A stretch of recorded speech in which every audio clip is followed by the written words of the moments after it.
This episode is brought to you by Indeed. Stop waiting around for the perfect candidate. Instead, use Indeed sponsored jobs to find the right people with the right skills fast. It's a simple way to make sure your listing is the first candidates see. According to Indeed data, sponsored jobs have 4 times more applicants than non-sponsored jobs. So go build your dream team today with Indeed. Get a $75 sponsored job credit at Indeed.com/podcast. Terms and conditions apply. I was ahead of you. Somebody must have kicked the board. No, nobody kicked the board. You cheated. No, I didn't. You cheated. I knew you were going to cheat. You cheated! Guys, please. Bring it down. Indoor voices. Now, did you move the piece? Maybe I moved the piece by an accident.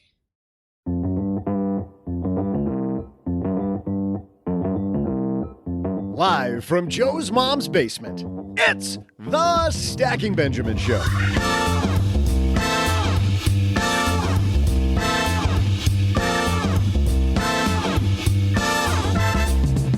I'm Joe's mom's neighbor, Doug, and are you headed out to join the throngs on Black Friday? Good news, because it is keyboard and mouse, neither are we. Instead, come down to the card table and let's spend time playing some games. Here with 5 ideas to help you with games on fun, money, and economic topics, we welcome the man behind Stegmaier Games, Jamey Stegmaier. Jamey also will share 5 game ideas to play over the holidays so you don't waste your money. Plus, halfway through today's show, we'll chat with the creator of a game that dives into the magic of Ben Franklin's philosophies, a game called Franklin's Fortune. We welcome game designer Shane Newell. That's right, it's all board games today. And now, a guy who just sunk my battleship, it's Joe Saul-Sehy.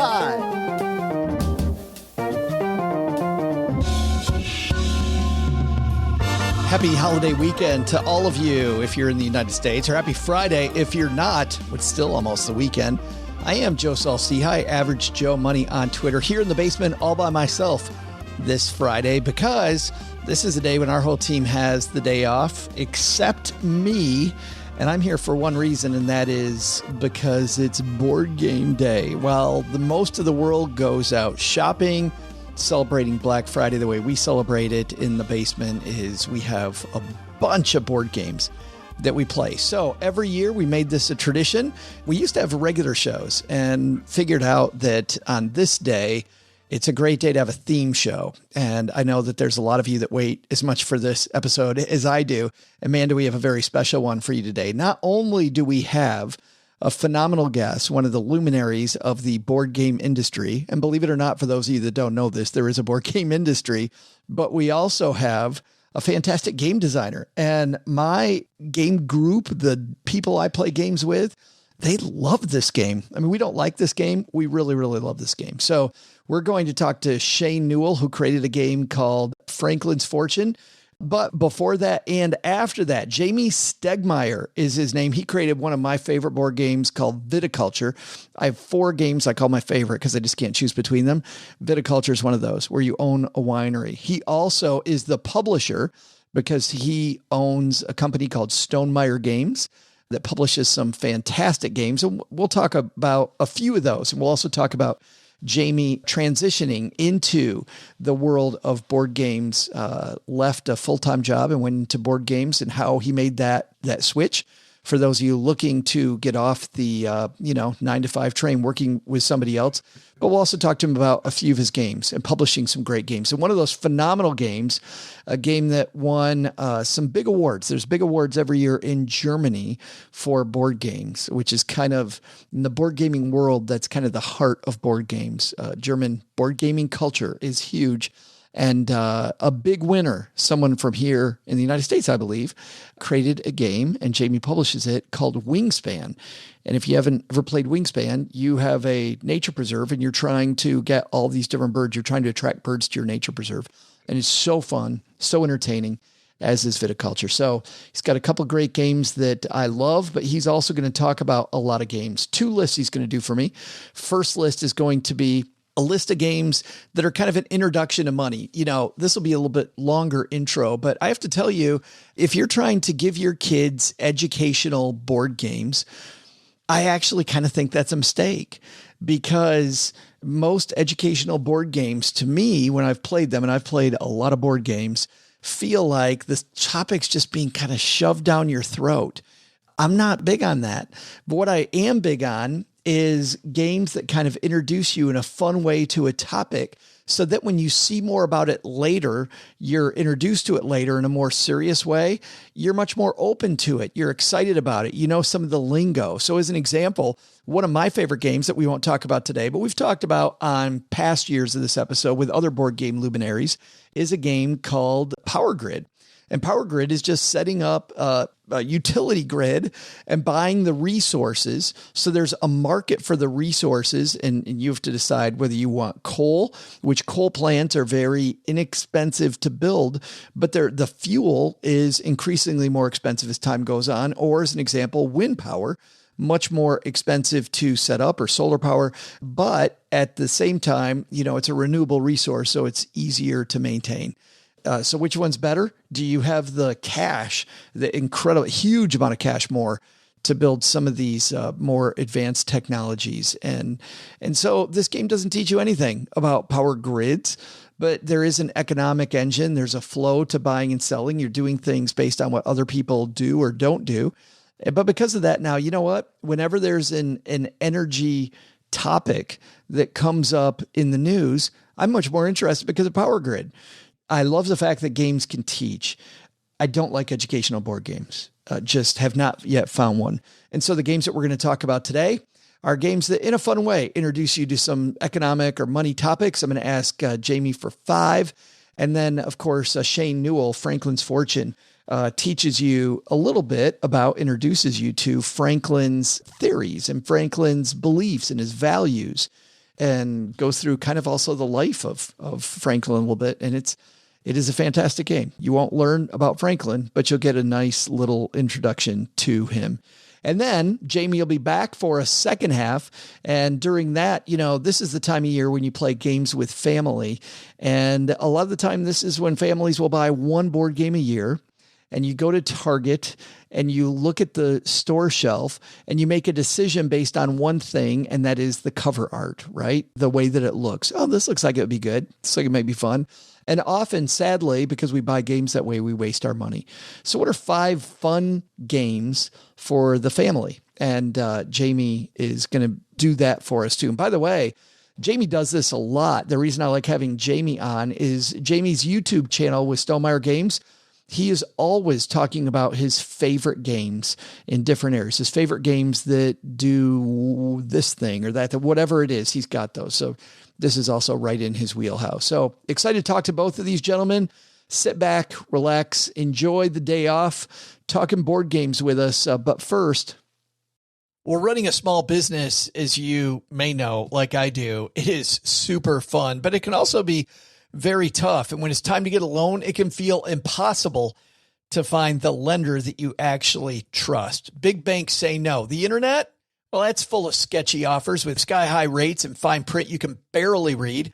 Whether you need help covering payroll, managing cash flow, or investing in growth, you deserve better. And that's why I recommend the small business marketplace Fundera, which is powered by NerdWallet. It's a free, easy-to-use platform. It lets you compare real financing offers from trusted lenders, and it's all in one place. And what I like is that you don't need perfect credit to get started. There's no spam, there's no bait and switch, just personalized options that fit your business needs. Nothing I like better than a place that treats me the way that they would want to be treated. Using Fundera is a super way to quickly compare options and make your best funding move the way any great business owner would. Here's the best part, though. For a limited time, when you visit nerdwallet.com/SB and fill out the no obligation form, you're going to get VIP treatment and talk with a real person who knows all the ins and outs of small business lending. And you can tell them specifically what you're looking for.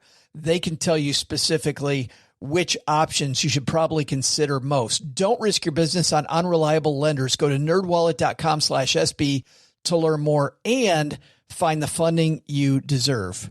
Fundera Inc., NMLS ID number 1240038. Well, there's nothing that relieves stress more when You have had a long day. You are completely fried, and you're thinking to yourself, maybe I'll just go out to dinner. But then you think about all those calories, all that money out of your wallet, and then you realize that you can eat healthy because you found Factor. Factor is ready in 2 minutes. Factor shops, preps, cooks, and delivers straight to your door, so you have more time for everything you love this spring, and you don't have to worry about eating healthy and going outside your budget because you've got the food sitting there in the fridge that you had pre-planned. What is Factor? Well, Factor has meals built around your goals, whether that's weight loss, overall nutrition, more protein, or GLP-1 support for strength and workout recovery. Check out Factor's Muscle Pro collection. Every meal's crafted with functional ingredients, lean proteins, colorful veggies, whole foods, and healthy fats. Factor bans 175 plus ingredients. No artificial colors or sweeteners, no high fructose corn syrup, no refined seed oils, just nutrient-dense foods. It's fresh, never frozen, over 100 rotating weekly meals, including globally inspired flavors like Mediterranean and Asian. So there's always something new to look forward to. I use Factor. I think you're going to love it too. Head to factormeals.com/SB50off, stackers, and use code SB50off, and you're going to get 50% off and free daily greens per box with new subscriptions only while supplies last until 9/27/2026. All right. And now time for our annual board game episode, and I'm so happy he's here, Mr. Jamey Stegmaier.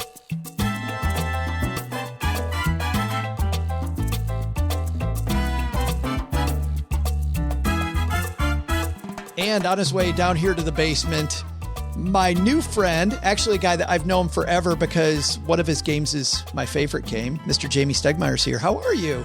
I'm great. Thank you so much for inviting me down to the basement today. I'm happy to talk with you. And the basement's the perfect place for board game night, isn't it? It is. Absolutely. Yeah. Yes. And this table's seen some board games, my friend. We haven't flipped a table yet, but we're not that kind of board game people. And I get the feeling watching your YouTube videos. And by the way, we'll link to everything we talk about. We're going to talk about a lot of links. We're going to link to everything we talk about with Jamey on our show notes page at stackingbenjamins.com. But just based on your awesome YouTube videos, Jamey, that I've seen, you're not that type of player either. I mean, it sounds like you guys have a lot of fun. You kind of play hard, but then laugh about it. Yeah, I host a weekly game night and I go to other people's game nights. And when I play a game, I want to make sure that everyone's having a good time, including myself, but especially the other people at the table. I often find that when people are brand new to board games, they're all super competitive. And then they realize that as a group of people, I can't speak for all board gamers, but I feel like most board gamers I play with were like, oh, okay, that was 4 minutes ago. I didn't even remember who won. Right. Yeah. I mean, ultimately, it's cardboard, it's wood, it's plastic. You can have fun with it and then put it away and forget those things that happen during the game. Yeah. You've made this transition from where I sit, a guy that also has board game night with my friends about once a week, to being in the industry. What propelled you from being a board game fan to creating and being behind some awesome games like Viticulture, Scythe, and really the big one, which I also want to talk about, Wingspan? Well, my company, Stegmaier Games, didn't exist 10 years ago, but Kickstarter became a thing around, I think, 2009, was when it started to take off a little bit. And I started to see, 2009, 2010, I started to see board game projects on Kickstarter. And I was fascinated by Kickstarter. And I was also a hobby gamer at that point. I designed some games just for fun. And I thought, seems like a really, really neat platform to try to launch and create a passion project, in this case, a game. And so for the first couple of years of the company, we started with one game, and then we launched a few more, got up to a really big one with Scythe. And then after that, I decided, I love this platform. I want to take all the things I've learned from it, and I just want to run a company now. And so I've kind of focused on not using Kickstarter, but still trying to bring games and bring joy to tabletops worldwide without that platform. This is something I didn't think that I'd ask you about, but a lot of people are looking for this change in their life, right? That they want the financial security to be able to move from a full-time job that they maybe don't love into something that they're much more passionate about. Were you working someplace else and then had to make that decision that you were going to kind of jump off into board game land? I had a good, secure full-time job that I was pretty happy with at the time. And so I started the company. I designed the game. I ran this original Kickstarter while I still had this other full-time job. And then over the many months with that game and then our next game, Euphoria, essentially I ended up having 2 full-time jobs, which was not the intention there. And so I asked my boss at the other job if I could go part-time. And so I worked part-time at that job. I kind of kept that security for a little while longer. Yeah. And then eventually, around 6 months later, I ended up going full-time for my company. That was in 2013. And I left that job behind. I love that idea of, you're bootstrapping it, but keeping some security while you're doing it. But I can't imagine that period of time when it's a full-time job with Stegmaier and it's a full-time job at the full-time job. That's got to be hectic. And I think, I think you have a family also. At the time, I have a girlfriend now, but that was my focus. I was really, really just focused on that one job and then the other job at the same time. And I also think, and this is a little bit personal, so tell me how far you want to go with this, but the health insurance, everybody worries about, you go on your own, Jamey, at your age, health insurance. How did you navigate that? Yeah, I'm 40 now. So I was around 33.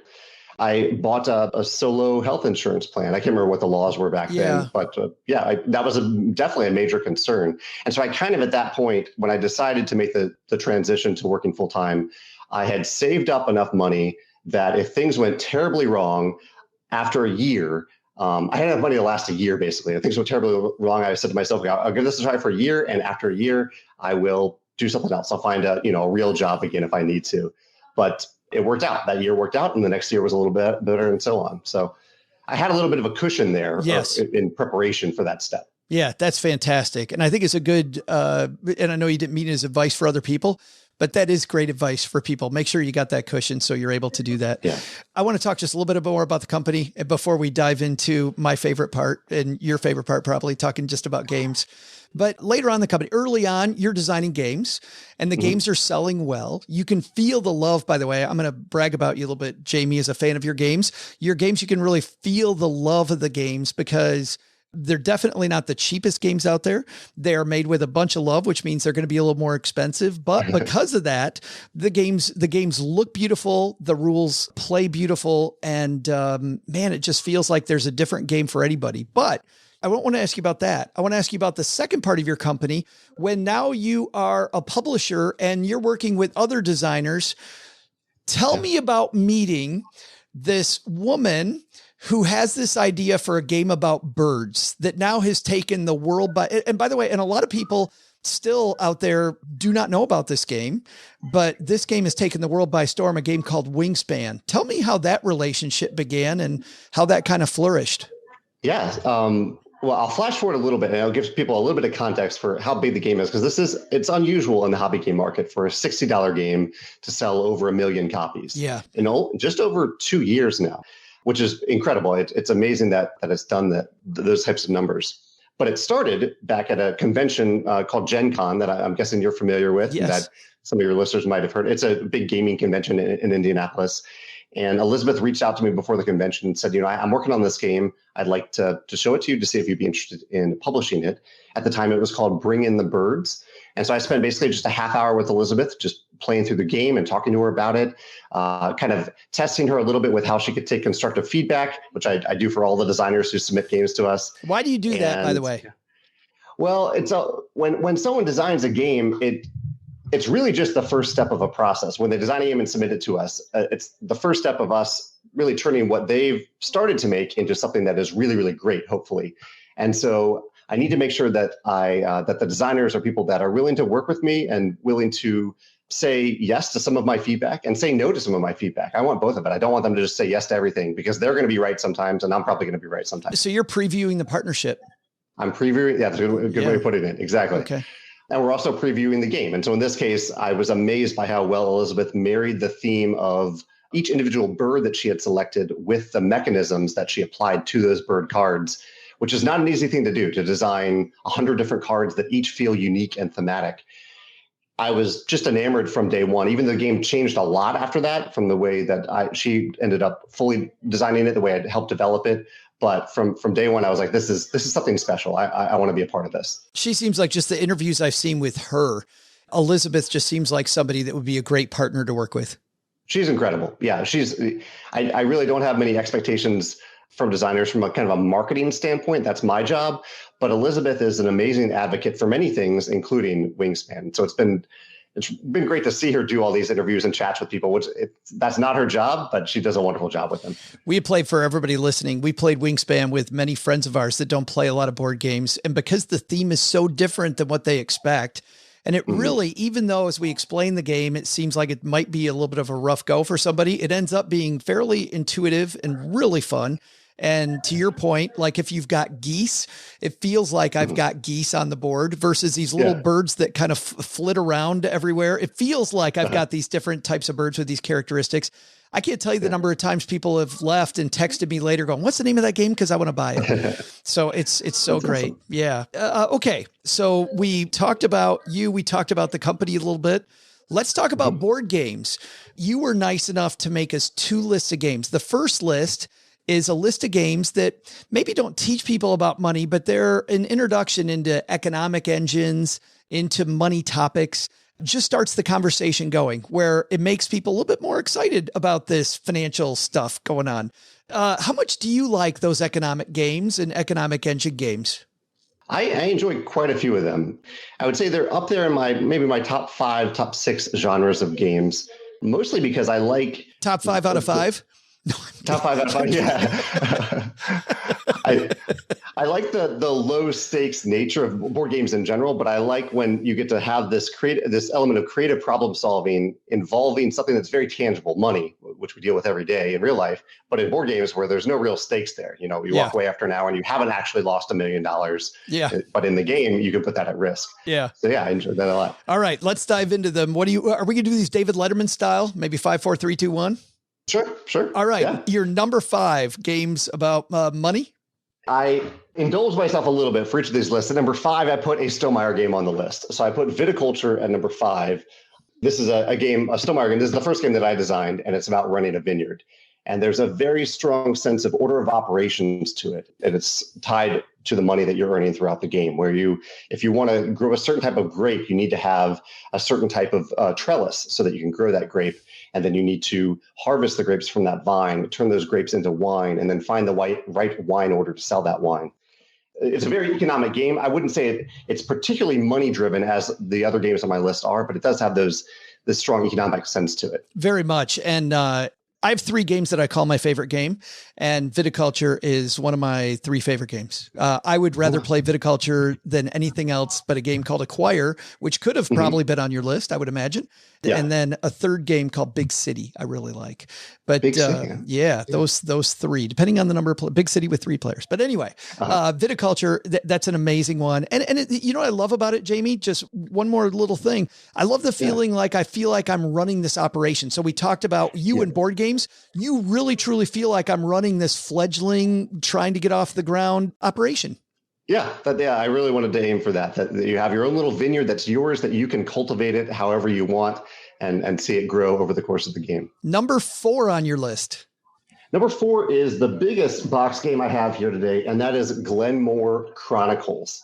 This is a big game, and it has a very specific economic engine that I've seen in a few different games, but I wanted to mention it because it's a really neat little thing in the game where if you have certain resources, if you have whiskey in the game and you need some money, the whiskey that you add to the market, the timing of when you add that whiskey to the market determines how much money you get based on if other players have or have not sold whiskey to the market. And vice versa, too. If you need some whiskey, you can pay for it, but the cost depends on whether or not, kind of supply and demand, if other players have recently sold or bought whiskey from that market. I love little market mechanisms like that in board games. This is a game, by the way, and I'm 99% sure that I played this game. This was just reprinted, right? It was. Yes. Yeah. So I have played this game. You're right. Deciding when to buy and sell, almost like this real estate market we're in right now, where you're getting these eye-popping numbers. People are asking us all the time, do I sell my stuff now or do I wait? You have the same delicious decision in this game. Yeah. There are a few games like that on my list that are kind of these closed economies. And I really like that in Glenmore too. That's fantastic. Number 3 on your list. Number 3 is the smallest, lightest, and shortest game on the list, and that is For Sale. If you played, I'm sure you're familiar with For Sale. This is a super light game, and it's really nice for people that have never played board games. I think it's a nice introduction, Jamey. It is. Yeah, it's very easy to teach and play. And you mentioned real estate a second ago. This is a game about acquiring properties in the first half of the game, the first 10 minutes. And then in the second half, you're trying to sell those properties at the highest value. And it's an auction game. It's a unique auction where you're basically bidding to try to stay in the auction as long as possible, and on some cards, some properties that are on the display. And it's a really, really tight game. The money is tight. You're trying to get the right cards at the right time. You played it. What do you love about For Sale? I love the fact that it is quick, number one, and that it feels very light. I actually love the artwork, and I think there's a sense of humor to it. I believe that, isn't there like an outhouse or a tent like on the bottom side, and it goes up to these huge mansions and big buildings? It does, yeah. The properties are from 1 to 30. The one, I think, is a cardboard box, or maybe even a sewer drain, right. and number 30 is like a palace in the sky. Yeah. Yeah, that's fun. And then, man, when you turn it on its head halfway through the game, and then you're trying to unload all those properties, I don't know. I like the fact that your brain kind of switches halfway through. Yeah, me too. Good stuff. Me too. Number two, I have another game similar to Glenmore that's set in Scotland, and that is Isle of Skye. I have never played this game. Tell us about it. Never played this one. And it's hard. It's a tile placement game. But the thing I love about it in terms of the economy of it, the money side of it, is that it is an I price, you choose game. So every turn in the game, each player is secretly going to have 3 tiles in front of them, and they're going to secretly price each of those tiles. So I might say, okay, I think this tile is worth $1. This tile is worth $3. And then you'll reveal those prices. And the other players have the opportunity of buying those tiles from you at that price that you set for those tiles. And for any tiles they don't buy, you have to pay those tiles at the price that you set. So you don't really want to price anything too high, because you might be stuck paying that cost at the end of the round. But if you price it too low, then you're giving players these tiles for really cheap. I love I Price You Choose, and Isle of Skye does it really, really well. I can imagine some of my friends with a game like that there might be a little bit of angst, and I can imagine myself having a little bit of paralysis. We have this thing in board gaming called analysis paralysis. Not too bad, but I could still think, I'm like, I don't know if I want to do that. It happens a little bit in this game. I've seen that. Yeah, I've seen that in a few games, especially the first time you play. You're like, I really don't know how much this tile is worth. Oh, yeah. But as the game continues, you get a rough idea of that. Yeah, that's fantastic. And it's a beautiful game too. I love the art on all these games, the attention to art. How do you guys, I've never had a board game designer on. We've had a lot of board game luminaries on, but never a board game designer. How do you pair a game with an artist that fits? Because I feel like half of the fun of all these games that you've mentioned, Jamey, are that the right artist kind of gives you the mood. It's an interesting puzzle. I don't have a magical answer to it. It's just kind of a guess, almost a guess every time. I have a good feel of what artists are in the industry, what artists are. I look for certain types of art at times, and it just kind of, I have a rough vision for it, and I hope that we get it right. Yeah, I wish there was a science to it, but there isn't. But I really feel like you talked about For Sale, and the fact that that's kind of goofy, light art is fantastic, where viticulture feels like this authentic Italian family, and we're in Tuscany. It's this whole different art scheme. All right, here we go. I don't know. I don't have a drum roll. I wish I had a drum roll. Jamey's number one game to introduce you to money topics would be? That would be QE. Have you played QE? I have never played this game. It seems so interesting. And I believe, and this is horrible to admit, because I've kickstarted quite a few things. I think it's coming. I think it might be in a packet that's coming. Yeah. Yes. In the next few weeks, by the way. Oh, awesome. Well, I look forward to hearing what you think about it, because it is a really, really unique game in that it's an auction game, but you can bid any amount of money on the things that you're trying to buy in this game. Like literally, the game has dry erase markers and little whiteboards, and you are writing any number that you want on those whiteboards. What types of things are we trying to buy, by the way? You're trying to buy, it says it's 2008 and the economy is crashing. You play as one of the largest nations in the world, and it's your job to save the economy by printing money to bail the companies. So you're buying different companies. Right. Yeah. All right. And I love the fact that we're printing money.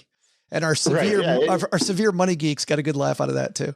Exactly. Yeah, you're printing money. You're writing down any number you want. And the catch in the game is that at the end of the game, even if you've acquired all these points from these companies that you've acquired, if you spent more money than the other players, than any other player, you can't win. You are not allowed to win the game. And so you could write down $1 billion on your very first auction, and someone else maybe bids $5. And so they've only attempted to spend $5. You spent $1 billion, and it actually completely changes the economy of the game from then on. Like, you may not have lost the game then because you've kind of you've shifted the economy of the game. The next player who bid might say, okay, well, I can safely bid 500 million now because I'm not going to have spent the most this game.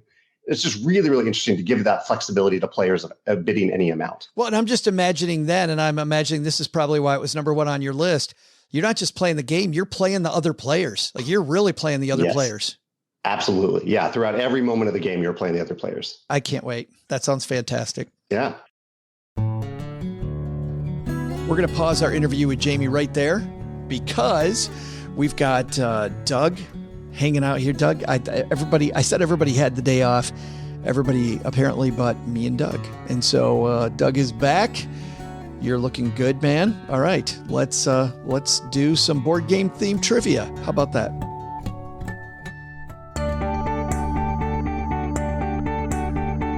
Hey there, Stackers. I'm Joe's mom's neighbor, Doug, and all this board game talk's got me wondering. You probably know that Parker Brothers' most popular game back in the day was Monopoly, but another old game brand, Milton Bradley, also had their own big game. What was the first game, and probably most popular game, designed by Milton Bradley? I'll be right back with the answer right after I play this +4 wild on Joe's mom. She's never going to see this coming.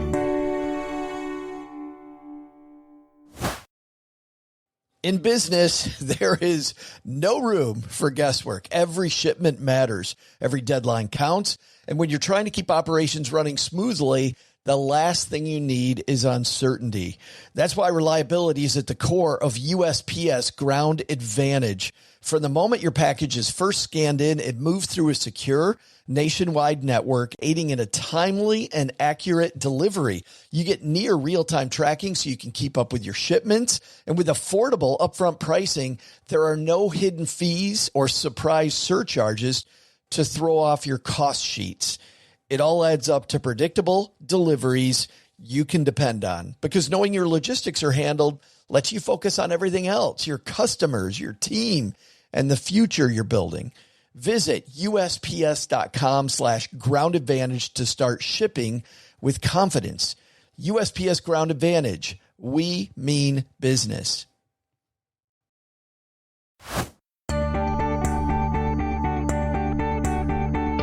Hey there, Stackers. I'm noted Monopoly champion and Catan wood for sheep lover, Joe's mom's neighbor, Doug. Today, it's all about board games here on the show, so we're diving into some board game trivia. This was your question.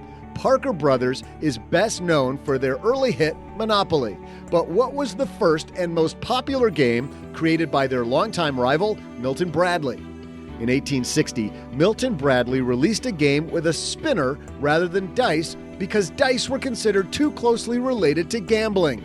In the game, people experienced events from the cradle to the grave, deciding whether to buy insurances, go to college, or start a family. Gee, that sounds fun. Originally, it was called the Checkered Game of Life, which was shortened to Life. Did you get it right? Go ahead, 3 spaces. Get it wrong? Looks like you're stuck in trivia detention. Lose a turn. Either way, I have good news. It's time to hear about a game focusing on ideas near to our hearts here, because it's all about Ben Franklin. Here with details on his game, Franklin's Fortune, here comes Shane Newell. And here he comes down the stairs to the basement, my new friend Shane Newell, who, by the way, is a guy I should have known a lot earlier than I actually met him, because Shane has this game that we're going to talk about that's phenomenal. How are you, man? I'm doing well. Thanks for having me on the show, Joe. Well, I'm so happy you could be here with us. And when our mutual friend, Rob, said, hey, my friend Shane's got this game, I thought, oh, great. Another game that is a, quote, educational game, which I hate educational games. I want to just have some fun. I said, yeah, okay. But then he said, no, it's a Ben Franklin game. I'm like, okay, now you got me interested. And then I asked you if we could play a copy and maybe we do the show. I then got the copy of the game from you, and Oh my God, we played it at board game night. My wife and I played it. We've had so much damn fun with this game. And the good news is I do learn something, but I don't feel like it's been shoved down my throat. So, which brings me, I'm going to quit doing accolades. And I'm actually going to ask you a question, Shane, which is, you've been playing board games for a long time, because this is built like a game, like a master game designer builds a game. Well, the first advice I got was from someone who has developed a lot of games, and they said you have to play a lot of games to develop a game. So I took on that approach and started playing lots of board games with my adult young children, and we had a great time doing it. Of course, I think board game night is one of everyone's favorite night. And then around the holidays, we started playing, and the more and more I played, the more and more I thought about, wouldn't it be great to find a way for really good, valuable things to come out of this gameplay?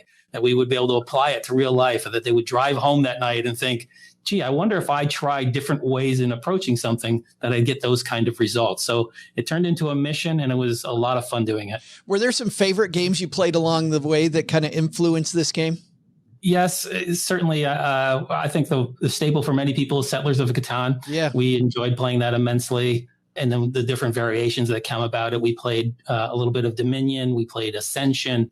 Now, we love playing the code names. Oh, yeah. Yeah. That is a fun holiday game. It is, yeah. So there's always new ones being introduced. I'm slightly reluctant when they first get, like Scythe was a game I said, oh, that's too complicated. I don't want to do that one. Once I started playing, I really got hooked to it. Like any kind of game, you start off, it sounds very complex in the beginning. That game, by the way, that you brought up, Scythe, and we lost 90% of our audience because they don't know what Scythe is, but I'll tell everybody, Scythe is a complicated game. However, my game night guys, I like Scythe. I think it's a fine game. I can't get them to stop playing it. It's every game night, they're like, let's play Scythe again. I'm like, oh God, no. And it's not that I hate Scythe. It's that there's other games to play, but that game's got a lot going on. Yes, it does. But once you start, as you know, you start to play board games, you start to learn mechanics, and you're able to transfer those skills from game to game. So your ability to learn games is much shorter, I find, as the more games you play. And certainly deck builders are like that. So tell me about your relationship with Ben Franklin, because there's a lot of love about Ben Franklin's philosophy built into Franklin's fortune. How did you first decide that this was going to be the theme of the game and the idea for the game? Well, I started the journal when I was very young, and one of the first things I remember reading in that journal when I found it again was that I wanted to model Benjamin Franklin and the approach of being, healthy, wealthy, and wise, because we all know we can achieve in one particular area fairly easy. The challenge is, can you do it in multiple areas? Can you really be a really good person? Can you feel good about your virtues and your strengths, and then still be able to take care of your health? And then, of course, can you earn the kind of income that you'd like to earn? So that approach to me, and, Franklin did them all, even though some people might think he's rather robust. He lived into his 80s. And at that time period, that was a man who was quite healthy. I always enjoyed his writings. I thought that the way he inserted wit and fun and humor into his work was just an approach that made learning a lot of fun. Players start off the game with just a few cards. Just to give people an idea of how this game plays, you start off with just a few cards, and most of your hand is just this energy that you have, this ability that right now at the beginning, you're a young person, but like a young Ben Franklin, and you're a tradesman. So you've got this ability to go work as a tradesman, but you've no education, you've no experience, and you're going to build those up. How did you begin as a tradesman? Just kind of following Franklin's career? Yes, exactly. He was a printer, worked in his brother's print shop in Boston before he moved to Philadelphia and started his own print shop. Again, I love that approach that he had. And as we all know, when you work in the beginning, it's often an exchange of your time for money. It's laboring for fee. And over time, we learn how to better make money. And my different occupations, which was a big part of the game for me, was to show those different models of making income. So you have work for labor, work for profit, and then the final step, if you can reach that, is to have money to work for you. As you know, when that happens, compounding interest, one of Franklin's favorite philosophies, plays into the game.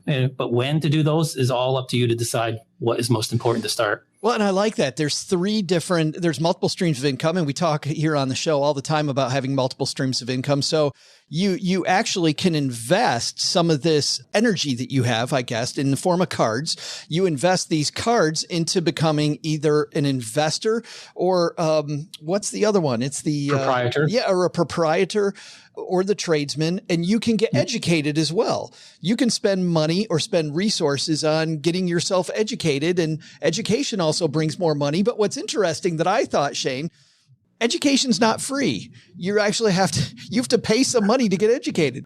Yes, and that's why I had to develop two forms of knowledge. One was experience and one was education. You know that education can be attached to any one of the occupations, but it isn't transferable, unlike experience, because we know that certain skills through experiencing and learning things, they are truly transferable. And when you receive that card in your hand, your draw, and you can apply it to any occupation you want or multiple occupations, that to me is the way experience and education work. And yeah, it takes some extra energy and some cost typically to get those formal educations, not necessarily in a classroom, but different sources, even things like the show or attending seminars or reading great books or doing a conventional classroom setting. Well, that's what I thought. Another interesting piece was experience, right? Because we've also talked about how some people go to college without an ROI in mind, and they end up spending a lot of money. Of course, we have the student loan crisis now, but there's another pathway, and that's to get experience. And experience also pays you more money. So you could have, it's funny because I think you can only have, and this was a great rule, 4 years of education added to whatever your profession was, which I found a brilliant rule. And when I explained this to my game night group, they all laugh because it's easy to remember 4 years, right? Yes. I mean, not that it took me 7, but that's a whole different story. But yes. 4 years was an easy rule. But I think experience, you can have as much experience as you want, right? Yes, and that can come in quite handy because the education has a value, but it only has value when you put the energy into that job. And we also know that educating yourself about the different types of incomes that you want. If you want investment income, you've got to be a little educated about that and spending some time studying investments and learning about the business that you want to invest in, the type of stocks or whatever type of returns that you want. Takes a different type of effort than it might in your career. So it is applicable to any one of those jobs. So you got to make that choice. The way that the game plays, you have this deck of 10 cards that you start with. There's a bunch of community cards in the middle, and your every hand, you're going to be buying these cards from the middle to add to your deck, which adds to your experience and your ability to do different things. So you'll start off with 10 cards. You shuffle the 10 cards, and then you take 5, and then you spend whatever's in your hand. So you're trying to develop better hands to be able to do more things with each hand. Sometimes your hand ends up crap. I've had some hands. Some days just don't work out like other days, which also, by the way, I found was a neat kind of play on words that you had, Shane, which is you put your deck on the right side of you, and that's called what? Sunrise, I think? Sunrise, yes. And then you discard to sunset, which is on the left of you. And when you pick up your 5 cards, I think it's a Ben Franklin phrase that says your day is now at hand. Yes. So you work with whatever that 5 draw is to acquire what you can and decide what it is that you want to pursue. There's not a lot of extraordinary luck involved here. I didn't want to have things occur to you that weren't made based on your decision. So, one of the very first things I had to think about with this game is whether it would be competitive or cooperative. And that became a very early challenge because I wanted to make the game really about self-reliance. Can you make these decisions on your own, have those consequences without having you suddenly land on a hotel and owe $2,000 for boardwalk and go, I never wanted to stay there. Right. It was a random die roll to get there. Yes, yeah, right. And other games I've had, I think there's a cash flow game that comes out and it says you just bought a boat for $300,000. Add this to your expenses. It's like that's a decision I would never make. Everything in this game is about those decisions and how over time they play out. And if you ignore a particular area, you suddenly realize the consequences of not building enough energy and building and taking care of your health so you have the strength. Because as you know, all the wisdom and all the wealth in the world isn't going to be very helpful to you if you don't have the energy or the health to move. My friend John beat us with a clever combination of both experience and education. He used both of those and spent a lot of time developing as an investor and developing as a proprietor. And he ended up with these multiple streams of income that every turn he was getting, like, I don't remember if it was $10. He's getting this monster amount of money every turn. and just smoke my buddy Troy and I. But the expenses also play a role in this game, because if you don't have good, speaking of cash flow, if you don't have good cash flow, that can sink you. Tell me about the role of expenses in the game. Yes, well, it certainly had to be a part of the game, and how to put it in there was a little bit of a challenge, but I felt that there had to be a recognition of it. There is a randomness to it, how often it comes about, but there's only one card of that you have to keep paying over and over and over. And if you don't, as you know, the game actually incorporates the concept of debt, that if you can't meet your expenses, then you have less options in life, which means you draw less cards. And that's the consequence of that. But as you know, and I think maybe we'll talk about it, is the unique application of luxuries, because that's exactly where I wanted to go next. Yeah, that was, I kept on struggling with that. How can I incorporate the idea in a game that you would have luxuries, because we're all going to opt out of them? Why have anything that's going to cost you more money? But the idea of luxuries for us, I think we want to look at them as though that they motivate us, that they find a way to, drive us further to do things. And to me, that would be increasing your energy or your ability to draw additional cards. And that's the only way you can draw additional cards in this game, by a selection of enough card that you would buy and have. So buying luxuries too early is a catastrophe. I don't know if you tried it to get those additional cards, but it's a mess. Buying them at the right time is a brilliant strategy to allow you to have a larger life, more energy. You're, enthusiastic about what you're doing, how things are turning out, and you can afford them. But early on in the game, it's not the case. I'll tell you, I won the game against Cheryl by buying a bunch of luxuries after I had good cash flow. But I lost the game against Troy and John, because of the fact that I bought luxuries too soon, and I ended up sinking myself, which really, you get sunk for two hands really with luxuries, or maybe more. But for me, that loss of a hand and then the recovery hand to try to get it out of my hand and get my bills paid so that I could continue, I think sunk me and made John win the game. But it was interesting. I really liked it. I like the fact that, you think about some luxuries too, and how luxuries do provide opportunity about, whether we want to think this or not. In some roles, I think of I've always thought that for real estate professionals, people love a nice looking car if you sell real estate. Like for me, I drive a car that costs me next to nothing because nobody's ever going to ride in my car but me. So why spend money on it? But if it's part of my career, Shane, well, then spending money on that luxury of a really nice car to take people around on, it says you're, quote, successful, and it can also improve things for you as well. So there's not just the upside for you, but luxuries, when deployed well, I think can help your career. Yes, I agree. It all depends on which ones they are, and you have to ask yourself those very difficult questions. And whether they improve, your visibility, what you invest in, and those type of things, it can work. How many people can play the game? The game is only designed for up to 4 people. You can play solitaire.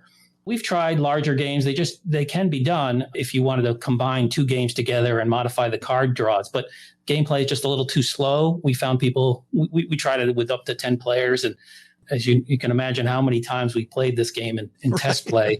They say generally it takes about 1,000 plays to get the game really, whether it can be broken or not. So we played it an awful lot, and we found 4 to be the optimum. Well, you can feel the love. And I like the fact that, number one, it played well with 2. And a lot of our listeners only have, them and a friend or them and a spouse. And I thought it plays great with 2. We played it with 3. That was fantastic. I know we're going to take it to the holidays with our extended family. And when we have little groups together, playing with 4 is great. And man, the game does not take long. What was the average amount of time it takes, you think, to play the game? 40, 45 minutes? It can be less than that. Our group is so good at it, we can do it in about 20 minutes. Sure. But, that first game, it takes an hour. And, I've had that probably the most amount of feedback I have from people is it's hard to learn to play. But, like anything else, any game, you got to take a few minutes to read the rules and go through it and try the play. I put together a video that's on YouTube that walks you through it. But if you're willing to invest that few minutes to watch the video, to read the instructions and test play, after one game, you've got it figured out, and then you can really start having some fun. And I would think if you've played a game, there's a type of game called deck builders. If you played Dominion or Ascension, you mentioned, this game will be second nature to you. It'll have a few different moving parts, but it'll be second nature. If you haven't, I would strongly encourage you to watch the video, because it's going to take something that in the rule book, I think, and the rules are very well laid out, but I think it's going to take this thing that's very foreign and make it much, much easier. So we'll link to the YouTube video on our show notes page. And plus, I think Shane, people can get a feel for it too, as they're deciding if this is the game for them. But I think for money nerds, it's fantastic. I want to read this card because I found this card to be hilarious. And I know it's not meant to be hilarious, but it was so great. I actually read this with my friends before we played, because in the box you have a declaration by an assembly of friends.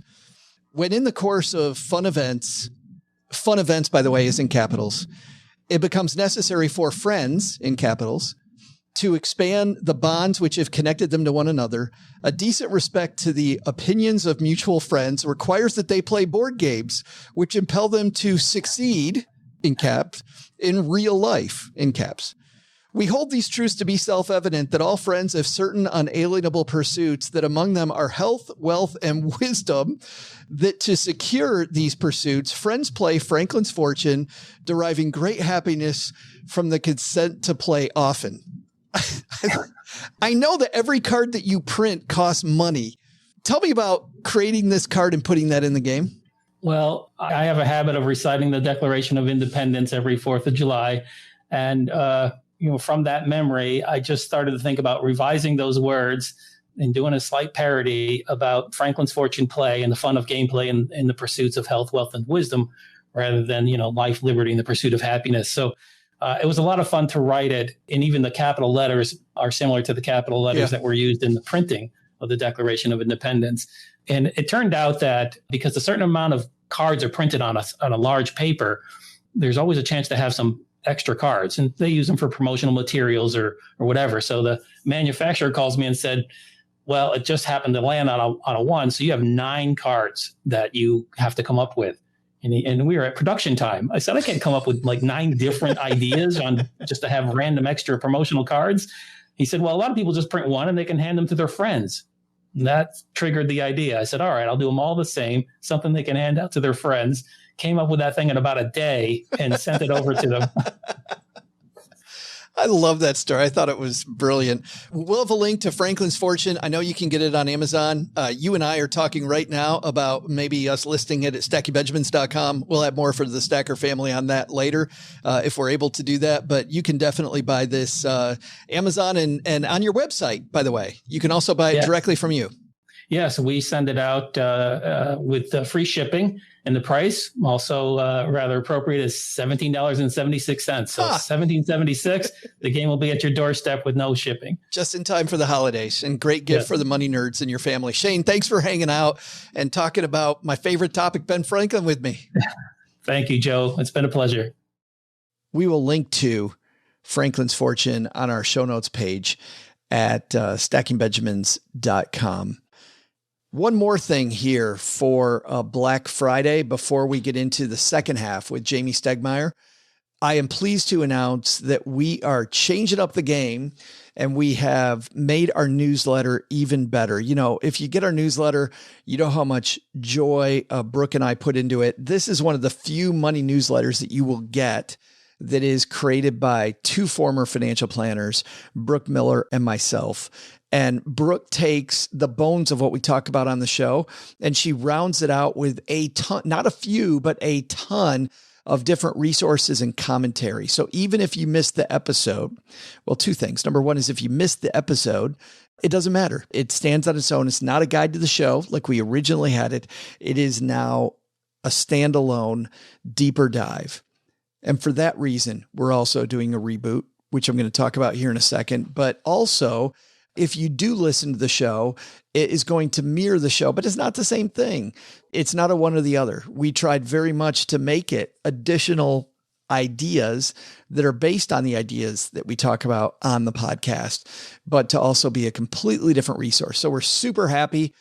We also realize that we have so many things around the word stack, and with the new book coming up, Stacked, we now have Stacked, the Stacker, the Stack, which is our live event we do 3 times a year on YouTube.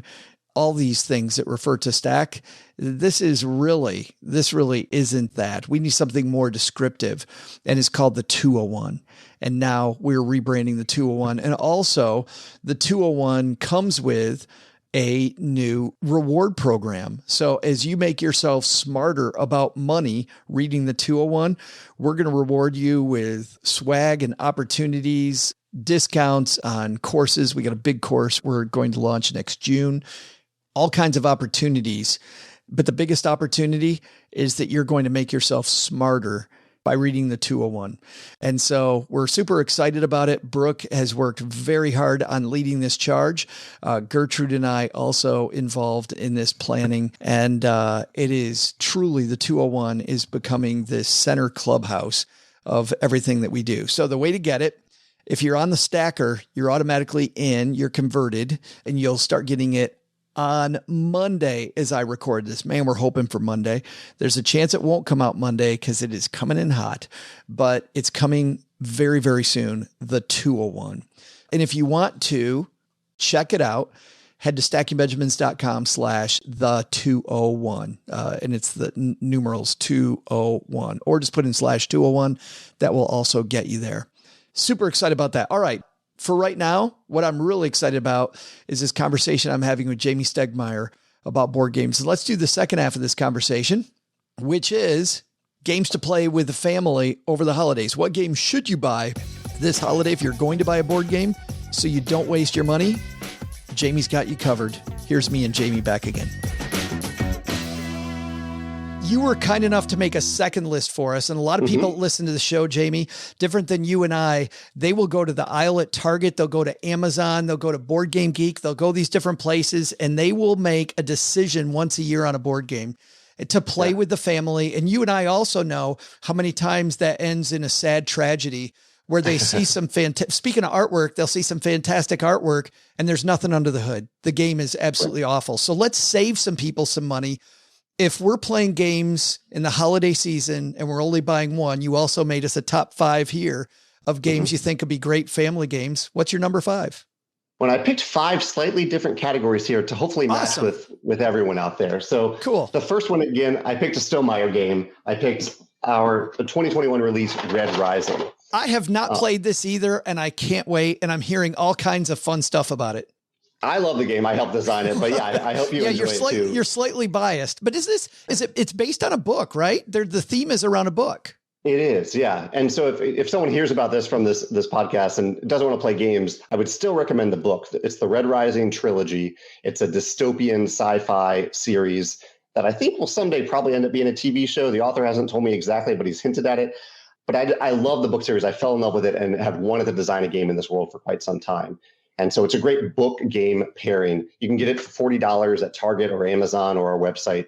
I have the collector's edition here. If you want like the fancy version, you can get that directly from us, but there's a very affordable version at Target or Amazon. So then you found yourself then reaching out to the author and asking to license the game? I did. Yeah. It was a process of building trust and showing that I really was a fan and also a capable publisher and designer. But it took some time, but it worked out. Yeah. That's so funny. I didn't know any of that. That part's got to be really cool because, I mean, number one, you're working on board games, but then there's other projects you love in a different arena, like a book, and you got to work with them. Yeah. I love brands like Star Wars, Lord of the Rings. Those are some of the big IPs, but this is right under those for me. I really, really love this series. That's fabulous. And tell us a little bit about the mechanics. Why is this a good family game? Yeah. It's very easy to set up and play. The whole idea of the game is that each player is given a random hand of 5 character cards. And over the course of the game, you are trying to craft that hand. So get rid of some characters, add other characters to your hand so that you have the best hand of characters that scores the most points at the end of the game. So that's the entire game. You're just kind of crafting this hand of cards, this hand of characters that hints at the theme of the world, doesn't spoil the books, but also is tied to the themes of the books as you play. And it sounds like a good family game. Very easy to explain. Very easy to explain. Yes. Yeah. Our next, I won't even call these top 5 because it sounds like these are going to be more of a kaleidoscope, but what's the next one? Bit. Yes. Yeah. The next one, I wanted to put one on here for the pet lovers of the world. I don't know if you follow me on Instagram, but I always post photos of my cats. I love my cats. And so the game is The Isle of Cats. I've never played this game either. Yeah, that's good. This is people are familiar with Tetris, I'm sure. In the gaming world, we call it polyominoes, but it's a Tetris-y game where you have these cats that are on these weird poses on tiles, and you're trying to fit them into these boats. There's more to the game than that, but that's kind of the jovial, fun nature of the game. You have these weirdly shaped cats, and you're trying to fit them perfectly onto your boats to cover up rats and to cover up different sections of the boats. And it's just, for the mechanical complexity of it is a little higher in complexity. It is also whimsical and fun and beautiful and delightful to play. It's funny you talked about complexity. Just looking at it, it doesn't look like there would be complexity. What's the minimum age they have on that? They put 8+ on here. 8+. So I guess that's indicating there isn't a lot of text in the game, which is true. Yeah, that is awesome. Isle of Cats, and that game is new to me. I have never seen that game. Our third one on the list. Third one. So I wanted to pick a game for people who just want to play games with one other person, their partner, their spouse. Maybe they have one kid who's really into gaming. And so I picked a 2-player game, Seven Wonders Duel. Have you played Seven Wonders Duel? I have played Seven Wonders Duel, but I've only done it on an online site called Board Game Arena. And I played it there, and it's phenomenal. Well, Board Game Arena is nice because I don't have to set up all the cards and stuff. Yeah, it definitely speeds up the game a bit. And that's a great place for people to try it if they want to see if it is a good game for them. But my girlfriend and I also just love getting out the real thing when we have the chance and dueling with Seven Wonders Duel. It's a game where you're, in a slightly abstract way, you're kind of building a civilization. There's just a lot of great mechanisms. There's a tug of war mechanism with military in the game. There are a couple different ways that you can instantly end the game. So people out there who love like Hearts has the shoot your moon aspect to it. There's that aspect in Seven Wonders Duel. And it's just, I love the game. It's just a really satisfying game to play. It is based on an award-winning game. Seven Wonders, I believe, won Game of the Year, the German Game of the Year award, I think. And the thing that I like about Duel is that not just that tug of war, but it's also there's the card that I want to take, and there's the card that I don't want you to have. Yeah. And so I'm kind of sometimes not picking the best card for me. I'm making sure I get rid of the best card for you, which I also really very much enjoy. And that's a small box too. I mean, that is not an expensive game. It's a tiny box, and it is a dueling game. So it's head to head with someone else, but it's a dueling game where you really feel more like you're building your own thing and trying to make that thing better than the other player, rather than a lot of dueling games where you're maybe trying to attack them. There isn't a lot of attacking in this game. And now we mentioned viticulture early. Great with Cheryl and I, my spouse and I, we play viticulture all the time with just two, and it's a great back and forth game with two people. Are there other games that are on this list so far that we've already gone over, Jamey, that you think are decent with two people? Because I know we have a fair number of listeners that might only have two people a lot of the time. Yeah, Isle of Cats is delightful at 2. Viticulture, as you said, works at 2. Seven Wonders Duel does. I would not recommend QE, the whimsical auction game, at 2. Yeah, that seems like with more people, it would be much more fun. Yeah, that plays at 3. Isle of Sky technically plays at 2, but I don't usually play that at 2. For Sale, I wouldn't. Red Rising plays great at 2. Red Rising, okay. Yeah, and Glenmore plays well at 2 as well. Yeah, and I learned Glenmore with two people, and it was a lot of fun. Yeah. Next on fourth already, I think, on our list. Fourth, yeah. So the last two games on my list are cooperative. You know this term. Some of your listeners may not be familiar. So there are lots of competitive games where you alone are trying to win. Cooperative games, you're trying to win together with the other players. And by the way, while you're grabbing it, that makes games for people listening, it's so fun. It's so different because, when I was brought up on games, I was meant that I had to Jamey kick your butt. My goal was, and all of a sudden we're on the same team working together for this end goal. And you get this warm feeling around the table when you're all working together, and it's so fun.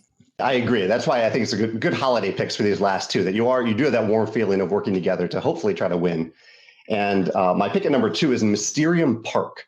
This is a distilled, smaller, and cheaper, more affordable version of a now classic game called Mysterium, where one player represents a character who has died, and they are trying to give clues to the other players to help guide them, kind of in the style of the game Clue, but very different mechanically, like to tell them where they died and who committed the murder.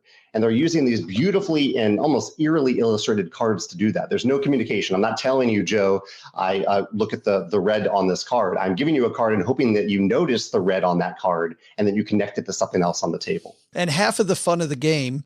Now, I haven't played Mysterium Park, and it looks beautiful. And I'm imagining that the artwork, you said it's kind of eerie, but I think it's also probably really pretty, I would imagine. It is, yeah. The thing that drives me nuts is when I'm the ghost, like a ghost, you can't communicate, as you mentioned, except through these visions you're giving people. They always miss the damn thing on the card that I want them to see, and they always see the wrong stuff that I totally didn't think about. They're like, oh, it must be this thing. And you want to scream at them. No. And you can't. And you can't. Which, by the way, this game, the fun thing about this game is whether you win or lose too, there's this great conversation that's for the next 30 to 40 minutes about all the communication that got missed and it's so fun. Yeah. Mysterium Park. That's great. I played with my parents last year. I think it came out around Thanksgiving last year. And my dad told me the next day he couldn't fall asleep that night because he was thinking about how he wished he could have played a card slightly differently. He got really into it. And this version, you've played the original, it sounds like. There is a game called Mysterium. Yes. Which takes a while to set up. That's kind of the main knock on the game. This I game think is great. I think the appropriate word is it takes forever to set up. It takes forever to set up. Yes. Yeah. Right. This game is completely streamlined setup. Mysterium Park makes it much easier to get to the table, even at 2 players. You enjoy it too. Oh, at 2 players you can play. Even at 2. Oh, yeah. Cool. All right, Jamey. This is a super moment, sad moment for me because I love talking board games, but this is our last one. What do we got? Yeah. So this is a game that won a major German award the same year that Wingspan did, but very different type of game. It is Just One.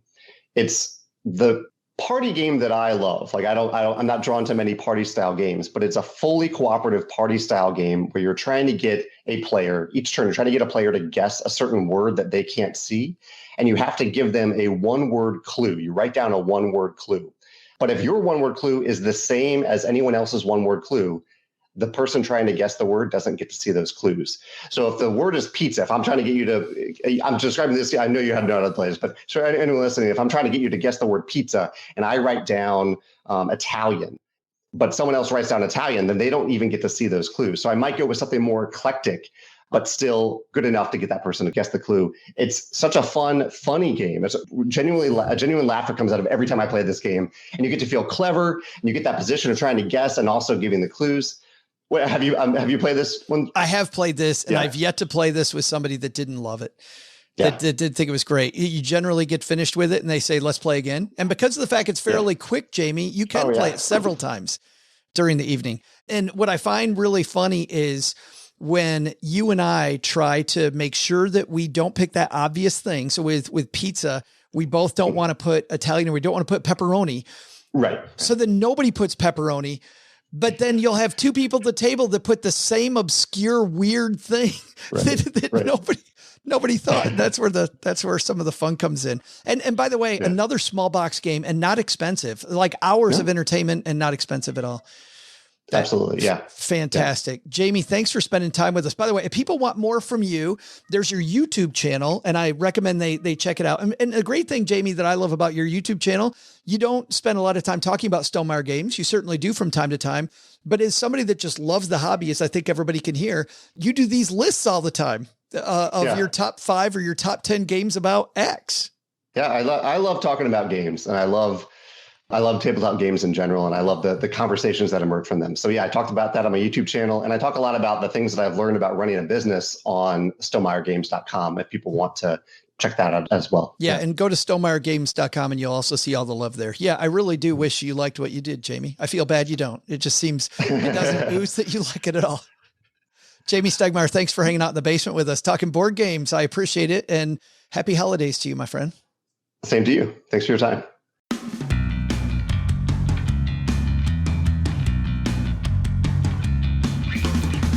Well, thank you so much for hanging out on our holiday weekend episode with us.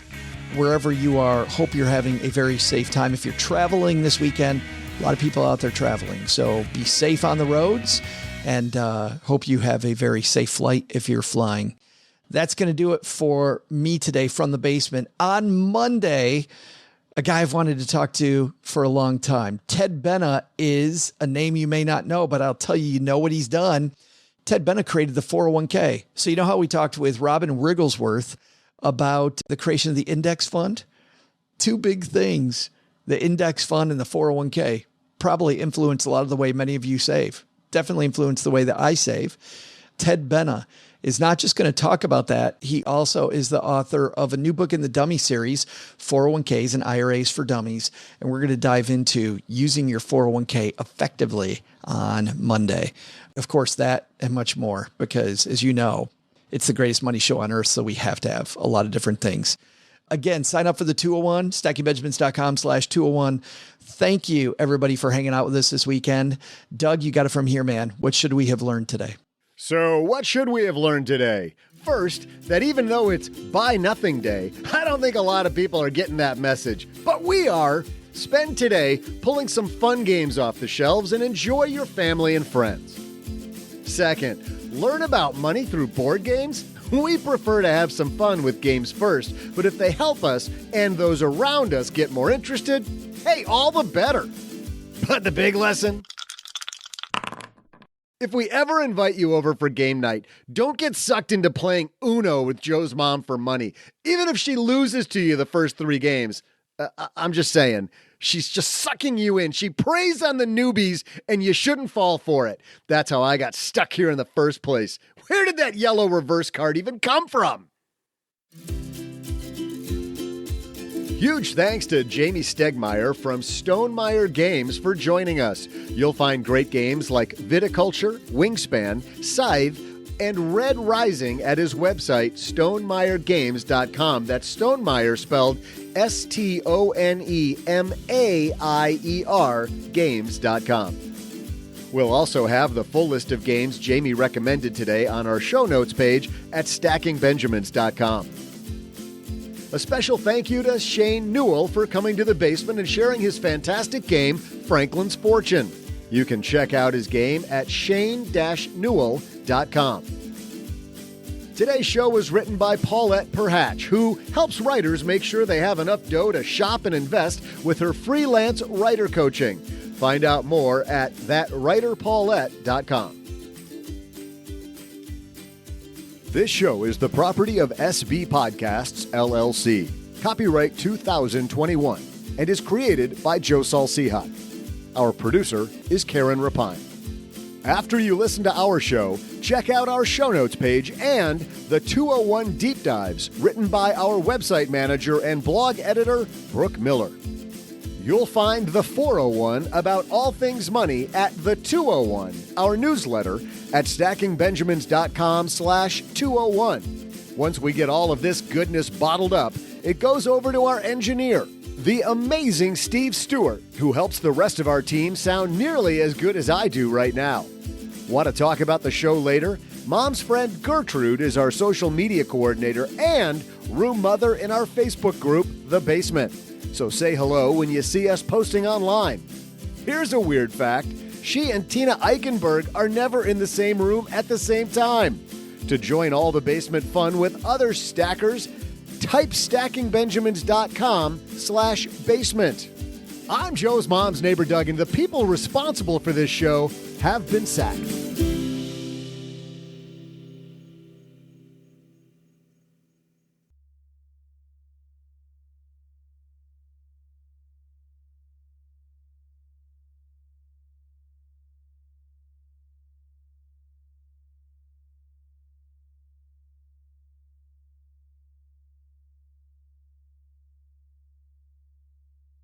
You're still here?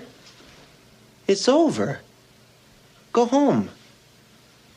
Go.